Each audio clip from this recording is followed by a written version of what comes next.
Welcome back. This is our second tutorial about AutoCAD's 3D primitives. In this lesson, we're going to learn how to edit our 3D primitives.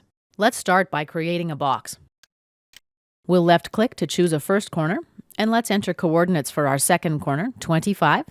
Tab to register by 20, enter. And now we'll set the height. Let's say 30 units, enter to register.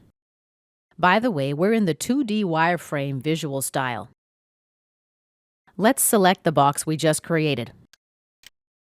A number of grips appear. I can grab and drag these to make adjustments in the box's size. We have relative distance and absolute distance options as well. Let's add 10 more units to our box and press Enter. Let's select this grip, tab to get to the next field, and let's enter a total height of 30 units, Enter. Now what if I want to subtract 10 units from the height of this box? Let's enter -10 here and see what happens. Now we've got a box of 20 units in height. This box was created above the XY plane. Let's press down the Shift key and the middle mouse button. Now we can see that it's above the XY plane. If I want to move the box in the -Z direction, I just grab this handle and drag down. Left-click to place. And now we see that the box is located below the XY plane. Next, I'll grab this grip here and let's enter a value of 20 units. Press the Enter key to accept.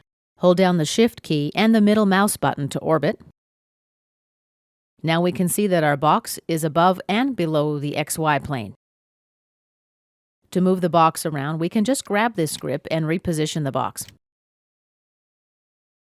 To change the width or the length of the box, just grab one of these handles. Let's add 10 units to the width. Press Enter to accept. When I grab the corner handle, we can specify the length and width of the box. 30 units by 45 units. Enter to accept. You can press Escape to deselect the box. Let's create a cylinder now. Select it. Here are the grips. Let's use this one in the middle to reposition the cylinder. We can change the radius by grabbing one of the quadrant grips and dragging it in or out. We use this grip to change the height of the cylinder. Let's orbit our cylinder by pressing the Shift key and holding down the middle mouse button. Now we can see that our cylinder is positioned above and below the XY plane. Let's try a cone now. Center point, radius, height. Let's select it. The cones have handles that are similar to the cylinder's handles. We can use the handles to change the base radius and the height of the cone. Right here, we've got one more handle that lets us specify the radius of a flat top cone. Let's create a sphere now. Center point, radius. Let's select it. The sphere only has one parameter, its radius or diameter. We can adjust that value by dragging any of the quadrant grips. Let's bring in a pyramid. First click sets our center point, next click sets the base radius, and third click is the height. Let's select it and check out what these grips do. We can use these to modify the length and width of the base. Drag the top grip to adjust the height. Drag the grip that's just beneath to specify the size of a flat top pyramid. Now let's bring in a wedge.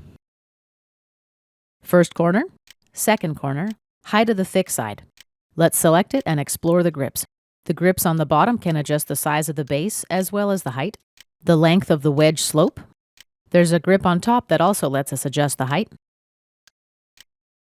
And let's pan this object left and activate the last primitive, the torus.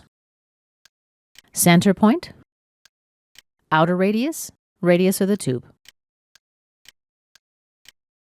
This handle in the center is how we move the torus around. These handles here let us adjust the radius of the tube. And there's a handle in the middle that lets us adjust the total torus radius. As you see, it's very simple to edit the 3D primitives using their handles and grips. This concludes our tutorial about editing your 3D primitives.